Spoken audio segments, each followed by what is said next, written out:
Bingoed for using vacation time. Hey everyone, welcome back to Childfree for Life. Don't forget to subscribe to be a for lifer. I've worked for my current employer for over 7 years now, which means my benefits include 3 weeks paid vacation in addition to my PTO for sick or personal days. I'm fully vaccinated and have cousins in Italy that I will be visiting next month. It's a 9-hour flight there, so I refuse to go for just a weekend. I scheduled to use my 3 weeks knowing if I get sick later, I have tons of PTO available. My coworker is having fits.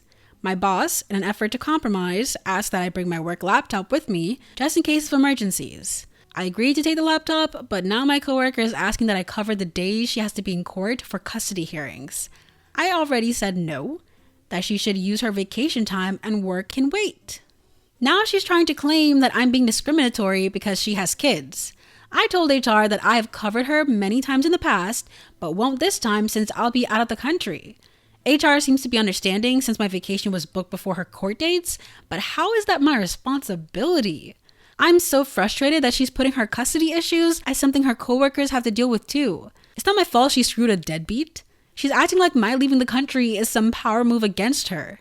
I've always had positive performance reviews and got on well with my team. Now it seems like I missed this undercurrent of jealousy or resentment of my child-free status. I just wanted a vacation, but now I'm thinking of looking for a new job. At my sister's work, she has a system of taking her work laptop for emergencies. She's paid for the entire day if she has logged in for work for even 15 minutes, and her vacation day is put back on the books to be cashed in at the end of the year if desired. She likes the system, but under no circumstances is a known court date an emergency. That would not be okay. OP, get this system in writing or say, oops, sorry, turns out I won't be able to bring my laptop. I think it's pretty crappy that you even need to check in on work in case of an emergency. Who wants to have to read emails and worried about missing an important message or deadline while on vacation? Plus, sometimes in other countries, their internet access can be spotty or limited. My favorite thing about vacations is not thinking about work at all. Your coworker sounds really crappy. There should be a system in place to cover the person going on vacation, like someone else that can cover the work while they're gone. Having your laptop in case of emergencies screams an unorganized workplace. Is this some startup with a group of friends or something? Teddy the coding whiz is the only one that touches the code. I thought I read somewhere for salary workers, if you check in somewhere, have proof of a message sent for work, etc., then it could count as a full day of work legally.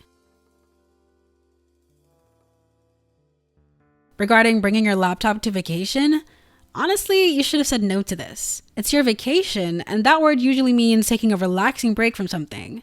It won't be much of a break if your coworker is bugging you to cover for her. It's not your fault she's having custody problems. Regarding your coworker needing to be in court, you give them a hand and they take your whole GD arm. Sometimes both arms. Like you said, she can use her vacation time to be in court. And how is that your responsibility? It simply isn't. It's her responsibility, so she has to deal with it.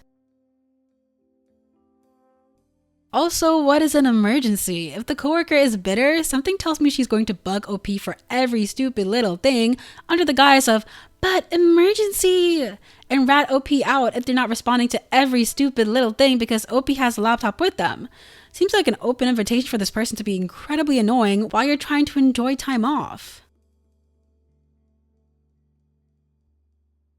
Regarding, it's not my fault she screwed a deadbeat, literally my thoughts every time I see someone complaining about being a single parent as though it wasn't their choice.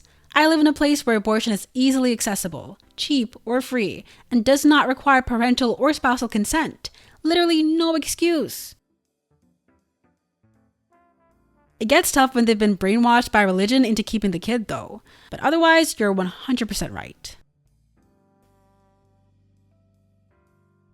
Funny how the religion part only kicks in after the unmarried intimacy. Seems like often these same religious hypocritical types are also homophobic, which is kind of ironic seeing as unmarried gay intimacy at least can't produce unplanned or unwanted children. Exactly my point. I've seen the kind of crap these types do before they start being intimate. Underage smoking or drinking, consumption of illegal substances, among other crap. Then the mandatory Bible school lessons kick in once they start being intimate and use the excuse that contraception is against their religion. It didn't freaking matter when it came to anything else. So why did it matter then? People are just selectively religious. According to my very religious high school classmates, they were taught that intimacy with protection is a worse sin than unprotected intimacy. The logic is, if you had unprotected intimacy, you probably just acted impulsively and couldn't help yourself. If you took the time to buy and put on protection, that means you thought about your actions, and if you had time to think about your safe intimacy practices, you also had the time to remind yourself that intimacy is a sin, and you still willfully choose to be sinful. I know the type, especially around here. But 9 times out of 10, they're about as devout as I am baby crazy, except for when it comes to their God-given right to do it without protection. Out of all the things they could take away from their religion, the only thing they paid attention to was avoid protection? Yeah, right. Like it freaking matters at that point. They already fornicated and are gonna be judged for that regardless. Might as well abort and save yourself some modicum of trouble. It's not like keeping the kid is gonna make up for it anyway. At that point, they just care about saving face. Sometimes coworkers suck. I too just ticked over 7 years in my job, so I finally got my 9 weeks long service leave in addition to my normal 6 weeks annual leave each year. I requested to take a month off. It was denied. They said there were staff shortages. Yet a coworker who is a single dad for 2 little ones just got approved to take 6 weeks off. Are you in the US? What line of work gives you those benefits? I'm in Australia. Everyone who is in a full-time job, private or government, gets a minimum 4 weeks paid annual leave a year, 120 hours of paid sick leave, and long service leave kicks in at 7 years, which is 9 weeks but keeps accruing. I'm a shift worker, which is why I get 6 weeks annual leave a year. The only company I worked at that was different to this was IBM, and they had all the same except paid sick leave, which was up to 52 weeks paid for every 2 years.